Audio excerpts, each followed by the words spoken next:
જામનગરથી પ્રસિદ્ધ થતું આંબેડકર દર્પણ ન્યૂઝપેપર તેમજ સોશિયલ મીડિયા મળતી માહિતી મુજબ શાવલી તાલુકાના કનોડાપુચા ગામે ફરી એકવાર જાતિવાદની ઘટના સામે આવી હતી। સાથીઓ, કહેવાય છે કે બાળક એટલે ભગવાનનું સ્વરૂપ। તેને ના જાત ખબર હોય, ના નાત ખબર હોય, ના તેને ભેદભાવ ખબર હોય, પરંતુ એ જ નાના બાળક સાથે જ્યારે ભગવાનના પંડાલની અંદર ભેદભાવ થાય ત્યારે કેટલી અપમાનજનક ઘટના કહેવાય। આવી જે ઘટના શાવલીના કનોડાપુચા ગામે બની હતી। પોચા ગામના રહેવાસી મહેશભાઈ પરમારની દીકરી ગણપતિ દાદાના પંડાલની અંદર આરતીના સમયે સૌથી પહેલા બેઠી હતી, ત્યારે ગામના રહેવાસી રાજેન્દ્રસિંહની નજર આ બાળકી પર પડી હતી। આ બાળકીને રાજેન્દ્રસિંહ દ્વારા અપમાનિત કરી તેને દૂર ત્યાંથી ખસી જવા માટે અને તેને જણાવ્યું હતું કે તમે અહીંયા ન બેસી શકો, અહીંયા બેસવાની તમારી ઓકાત નથી, તેવા શબ્દો બોલી આ દીકરીને ત્યાંથી દૂર જવા માટે જણાવ્યું હતું। ઘરે જયા બાદ આ દીકરીએ તેના પિતાને આ સંપૂર્ણ વાત કરી હતી। દીકરીના પિતા મહેશભાઈ દ્વારા ગામના રહેવાસી રાજેન્દ્રસિંહની મુલાકાત કરી અને તેમને જણાવ્યું હતું કે મારી દીકરી સાથે આ અભદ્ર વર્તાવ કેમ કર્યો।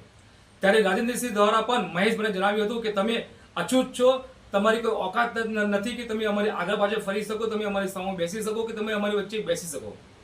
આવી અભદ્ર વાત કરીને મહેશભાઈને પણ અપમાનિત કરવામાં આવ્યા હતા।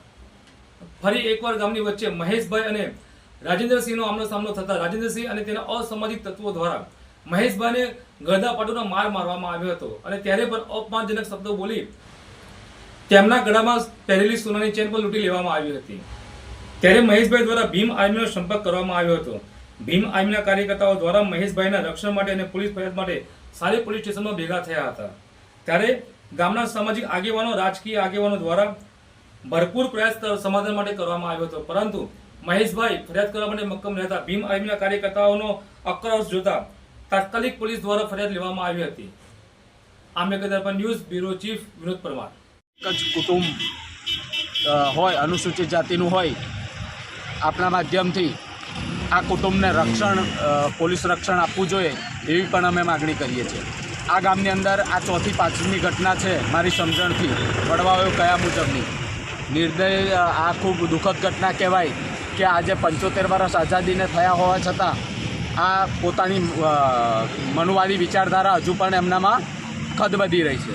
એ કીડા એમનામાં ક્યારે મૃત્યુ પામશે એનું કોઈ નક્કી નથી, પણ એ લોકો આ બાબતે ધ્યાન રાખે કે ફરીથી વારંવાર આવી ઘટનાઓ ના બને તેનું સરકારે પણ ધ્યાન રાખવું જોઈએ। અને ગામના એક આગેવાન થઈ સરપંચે પણ આ લોકોને એવું કહેલ છે કે તમારે તમારી મર્યાદામાં જ રહેવાનું, તમારે મંદિર બાજુ આવવાનું નહીં, એવું પીડિત પરિવારે અમે જણાવ્યું છે। એટલે આ સાથે અમે આ પોલીસ સ્ટેશનમાં પીડિત પરિવાર સાથે અમારી ભીમ આર્મીના તમામ કાર્યકરો સાથે ફરિયાદ કરવા માટે આવેલા છે।